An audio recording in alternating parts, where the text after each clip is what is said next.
اجماع کی روشنی میں اور صحیح الاسناد احادیث کی روشنی میں کن کن چیزوں پر زکوٰۃ واجب ہے، ان کا نصاب کیا ہے اور کتنی زکوٰۃ نکالنی ہے، یہ تینوں چیزیں، یہ اس میں احادیث کے حوالے دے دیتا ہوں جلدی سے۔ اجماع امت کی روشنی میں کل 10 چیزیں ہیں جن پر زکوٰۃ نکالنا واجب ہے، 10 چیزیں۔ نمبر 1، سونا، گولڈ۔ گولڈ اگر کسی کے پاس 20 دینار ہو تو سال میں آدھا دینار اس کی زکوٰۃ دینا ضروری ہو جاتا ہے۔ 20 دینار آج کل کے دور کے اعتبار سے 7.5 تولے سونا بنتا ہے۔ دوسری چیز وہ ہے کرنسی، روپے کی شکل میں، ڈالر کی شکل میں، پاؤنڈ کی شکل گا، یہ وہ چیز ہے جو مولوی چھپاتے ہیں اور چاندی کا نصاب لوگوں کو بتاتے ہیں۔ حالانکہ چاندی کے نصاب سے تو ایک صحت مند جو ہے وہ بکرا بھی نہیں خریدا جاتا، جبکہ بکرے کا نصاب جو ہے بکریوں کا وہ 40 بکریوں سے شروع ہوتا ہے، وہاں 40 بکریوں سے زکوٰۃ شروع ہوتی ہے، اور یہ لوگ 38,000 روپیہ جو چاندی کا نصاب بن رہا ہے اس کے اوپر زکوٰۃ بتا دیتے ہیں۔ تو کرنسی جو ہے یہ بھی سونے کے ایکویلنٹ ہے، لہٰذا وہی نصاب ہوگا 7.5 تولے سونا۔ تیسری چیز ہے چاندی کا نصاب ہے 200 درہم پر 5 درہم، تو یہ آج کل کے 200 درہم تو یہ 52.5 تولے چاندی بنتی ہے۔ چوتھی چیز ہے مال تجارت۔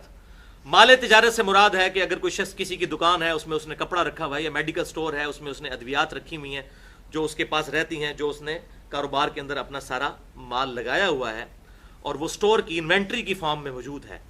اسی طریقے سے کمرشل پلاٹس ہیں کسی کے پاس، بیچنے کی غرض سے وہ پلاٹس خریدتا ہے۔ ویسے اگر پلاٹ ہے کسی کے پاس، جب تک اس پہ زرعی زمین کے اوپر کاشتکاری نہ کی جائے تو اس پہ زکوٰۃ نہیں بنتی، وہ تو کاشتکاری کے اوپر زکوٰۃ ہوتی ہے اگر کی جائے، ورنہ کوئی نہیں۔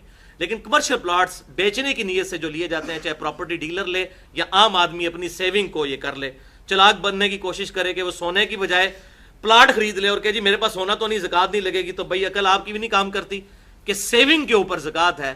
اللہ تعالیٰ کو تو دھوکہ نہیں آپ دے سکتے، اپنے آپ کو دے سکتے ہیں۔ تو کمرشل پلاٹس جو انسان نے خریدے ہوئے ہیں سیونگ کے طور پہ، ان کی بھی کیلکولیشن پر سونے کا نصاب لگے گا، اور اسی طریقے سے دکان کے اندر جو مال ڈالا ہوا ہے اس پہ بھی 40واں حصہ زکوٰۃ دی جائے گی۔ 5ویں نمبر پہ ہے زمین کی پیداوار، چاہے وہ غلے کی فارم میں ہو، کھجور کی پھل کی فارم میں، تو اس پہ بھی زکوٰۃ ہے، اور اس کے لیے جو تھریش ہولڈ پوائنٹ ہے، نصاب ہے، وہ ہے 5 وسق۔ 5 وسق جو ہیں وہ بنتے ہیں 720 کلو گرام، 10% زکوٰۃ ہے، اسے عشر بھی کہتے ہیں۔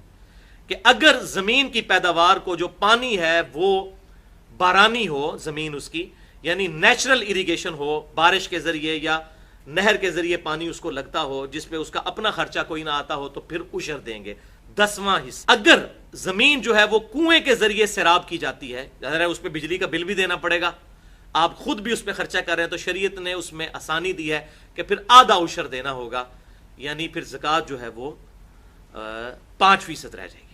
چھٹی چیز ہے شہد، پوائنٹ ہے 10 مشکیزیں اگر شہد ہو تو اس میں سے 1 مشکیزہ اللہ کی راہ میں خرچ کرنا۔ 7ویں چیز ہے اونٹ۔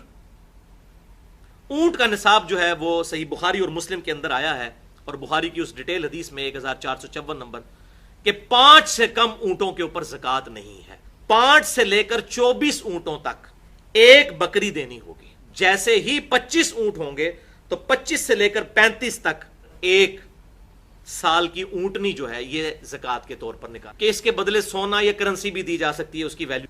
8ویں چیز ہے گائے یا بھینس، اور جس کے پاس 30 گائے ہوں تو 1 سال کا اس نے بچڑا گائے، اور جس کے پاس 40 ہوں تو وہ پھر 2 سال کا بچڑا، اور اس طریقے۔ 9ویں چیز ہے بکریاں اور بھیڑیں، 40 سے لے کر 120 تک 1 بکری زکوٰۃ دے۔ 10ویں چیز ہے دفینہ، رکاز یا معدنیات، یہ زمین میں سے نکلا ہوا مال۔ اس زمانے میں بھی صحیح بخاری میں آتا ہے کہ سونا کسی کی زمین سے نکلا ہے، سب سے زیادہ زکوٰۃ ہے اس کے اوپر، اور وہ ہے 20%۔